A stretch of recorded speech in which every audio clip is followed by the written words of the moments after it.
I'm Joe LeClaire, the zoning hearing officer for San Mateo County Planning and Building.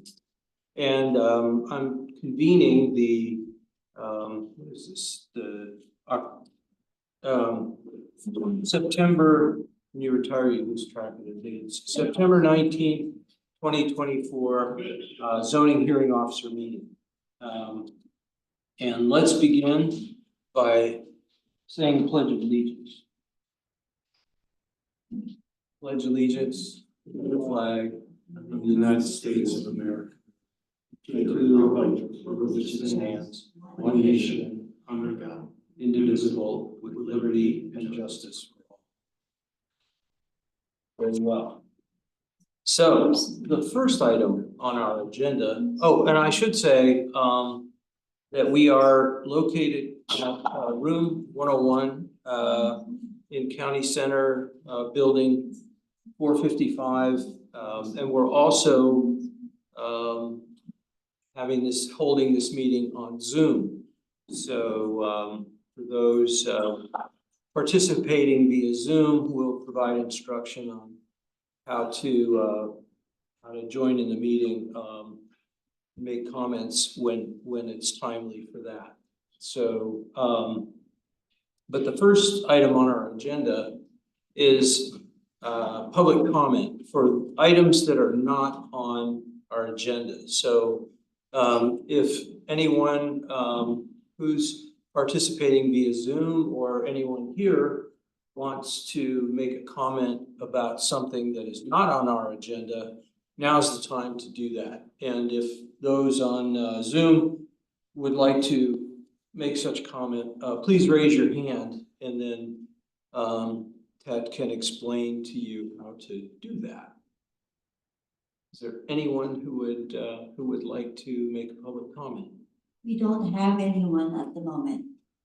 Yeah, I don't see any raised hands, so we'll move on then to the next item on the agenda, which is our consent agenda. And we have two items on the consent agenda, I'll let read those into the record. Owner Stephanie Batiste. Applicant Stephanie Batiste. File number PLN 2024-00160. Location 825 Edison Street, Montero. APN number 036-161-270. Great, thanks. That's item one, and it is a coastal development permit and certificate of compliance type B to legalize two parcels as a single lot in Montero and at 825 Edison Street. And item number two. Item number two, owner Montero Water and Sanitary District, applicant John Mary, on behalf of ATC Sequoia LLC, file number PLN 2006-00058, location 8888 Cabrillo Highway, Montero. APN number 037-310-010. Thank you. And this is a use permit renewal for the continued use and operation of a existing telecommunications facility near Cabrillo Highway in Montero. So we got two Montero projects on the consent item. Is there anyone on the Zoom who would like to speak to either of these items and would want them heard at a public hearing? I don't have any. Yeah, I'll give you a second. If so, please raise your hand. Oh. Okay, oh, there's a hand. Melissa is 3. Yes. Okay, yeah, let's hear from Melissa. Want to explain to her how to participate? Melissa? Hi, Melissa, please unmute your, whatever, your computer, so that. Yes, can you hear me? Yes, we can. Yes, Melissa Gonzalez for the applicant, New Singular Wireless, PCS LLC, doing business as AT&T Mobility. I'm sorry, I had difficulty finding parking. I just wanted to register myself as present. Oh, great, thanks. Melissa, your item is 3 and we're only on 1 and 2. Thank you. Yeah, thanks, Melissa. Yes. Okay, is there anybody else who would like to speak to either item 1 or 2 on the Zoom? It appears not, so ready to take action on both of these items together. And I am going to approve them pursuant to the findings and subject to the conditions of approval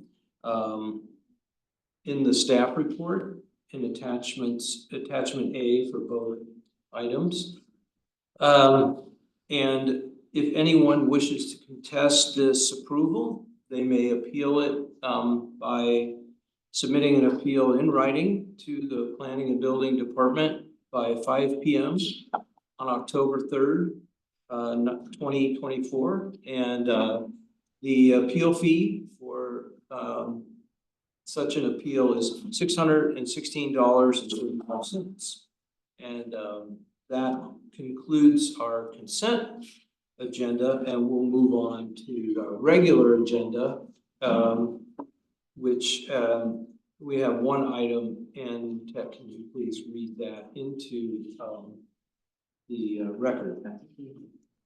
Item 3, regular agenda, owner, Seahawk Ranch Corporation, applicant, Melissa Gonzalez of New Singular Wireless LLC, file number PLN 2003-00505, location 1 Main Road, Half Moon Bay, APN number 066-310-220.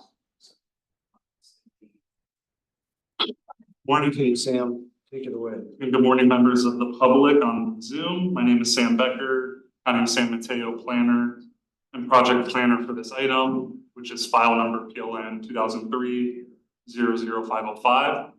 This is a use permit renewal along with the coastal development permit and architectural review extension. And this is to continue to allow the operation of an existing telecoms facility. And the amendment is to allow further removal and replacement of antennas, related equipment, and the expansion of the leased ground equipment here. Next slide, please.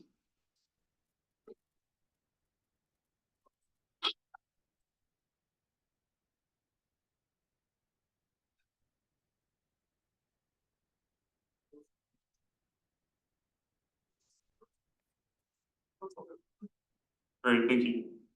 This project description, just a general outline of the project. Wanted to explain the expanded description before I talk about the location of these things and how it complies. This is a renewal. The existing use permit is expired. So as part of this renewal, there is some additional work taking place. The location is at 1 Mine Road. This is in the unincorporated area of San Gregorio on what is called or referred to often as an antenna farm. Its existing 198-foot tower, which we call Tower 1 in the staff report, is transferring equipment to Tower 2, which is the 149-foot tower mentioned in the staff report. These are about 400 feet away from each other, and the transfer of equipment includes 12 antennas, 9 radio units. Additionally, under the leased area, the existing equipment leased area will be expanding by 287 square feet. This is going to be to allow for that further ground related equipment being added, like some equipment cabinets and a generator. If you just go back one slide, Ted, for the zoning hearing officer and for attendees, no, the first map. Yep, this is just the larger aerial scope of the project, west of Highway 1, which is just under the text bubble on the right side of the screen and runs parallel to the property. You can, if you really pay attention, you can kind of see some of those towers, the shadows of them. There is access out there existing. The site is operated this way quite a bit, and there's 30 or so towers out there. So these towers being existing already and on a site with its existing use already underway, we're not seeing much of a visual impact. Can you go to the next slide, please? Thank you. And from the aerial, just wanted to zoom in just a little bit closer and understand these are our specific towers that we're speaking of today as part of this project. And I have one more slide with a site plan, a little bit more even enlarged. If you go to the next slide, please. And this is just further demonstrating the equipment that's being transferred. As I said, the antennas are being moved from the 198-foot tower to the 148-foot tower. There's some underground conduit being placed as well, and the equipment area being expanded. I will go over to the next slide. So on the left, we have the existing equipment area. On the right is the expansion of it. This expansion, there's going to be some new cabinets placed in there, as well as the main work, which is a generator.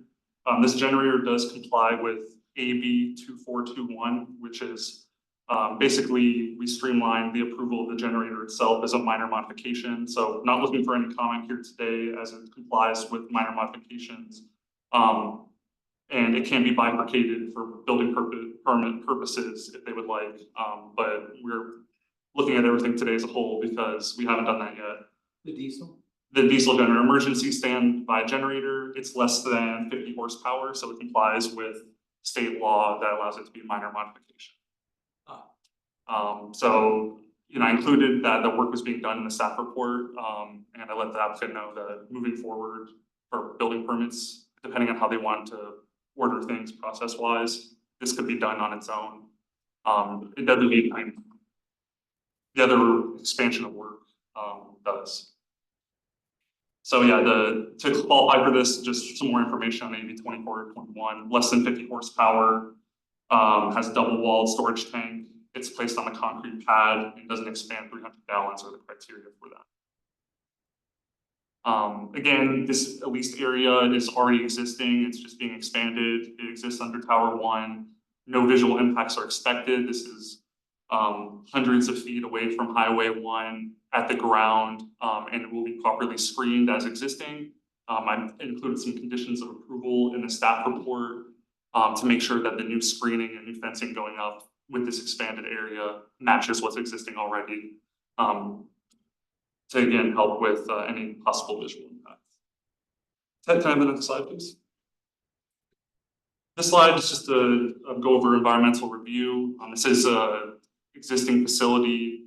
The continued operation of this is exempt under CEQA. Next slide, please. And then here's the recommendation. It's for the zoning hearing officer to approve this use permit renewal with amendment. And this is for county file number PLN 2003-00505. And there are required findings and conditions of approval that were included as attachment A in my staff report. And I appreciate you letting me hear this today. And my applicant has announced that they are available and here to participate for any questions. Great. Thanks very much, Sam. Thank you. So a couple questions. I know that there are a couple of conditions related to the in the planning permit related to the diesel generator, including the health department, requiring, and I guess these are conditions that would have come up in building permit if if they had went straight to bypassed exactly the process. Okay, that's good to know. Because I know on a previous one I raised some questions about secondary containment. Correct. For and I see that they've all gone to double wall tanks to avoid having having risks of fuel spillage. And if I could comment on the previous project, the major difference between that and this one was the horsepower for that one was over 60 horsepower, so it didn't qualify for a streamline review. That's why that was a major discussion, and I had several conditions as well that we added on to Yeah, that previous permit. So this one was a little bit different in the sense that, not as powerful, for a little bit smaller of a site. yeah. Well, I mean, the important thing is that there's scrutiny both from air quality and water Definitely. quality standpoint. And, you know, the regional agencies with authority over those issues have their oar in the water on, on both of those, which is all I was seeking in the prior project and would be on this one. Although we don't have scrutiny of that today. So on the 198-foot tower, you're taking some antennas off of it Right. and moving them over to 149-foot tower. Is the 198-foot tower still needed? Are there other antennas on it that, Correct, it's shared with, other carriers, they will continue to operate. It's just this specific cell carrier is taking their equipment off of that tower, so it's gonna continue to operate under some other cell carriers. got it, okay. And I'm sure the fishermen are delighted that this is here. Gives them near shore cell access. You've already addressed the secondary containment, so that was really the only question I have. Now, is Melissa with us? She is. Yes, I am. Great. Melissa, do you have anything to add to Sam's presentation? No, I don't. Thank you. So I note that we have a couple other folks on the line here. So I will open the public hearing, and if anyone who would like to speak to this item, I see we don't have anybody here in the room at room 101. So if you would like to speak to this item, please raise your hand in the Zoom. Yeah, nobody's raising. Okay, well then I'll close the public hearing. And given, I think the conditions of approval adequately address any issues that might arise, you know, out of this project. So I will approve the project subject or pursuant to the findings and subject to the conditions of approval in attachment A. And note that if anyone would like to appeal this approval, they may do so by submitting an appeal in writing at the Planning and Building Department by 5 p.m. on October 3rd, 2024. And any appeal would need to be accompanied by a application fee of $616.35. And so that concludes that item. And it also concludes our meeting. So I'm going to adjourn the meeting. Thank you very much. Thank you, staff. And Thank you. thank you, Melissa. Bye-bye.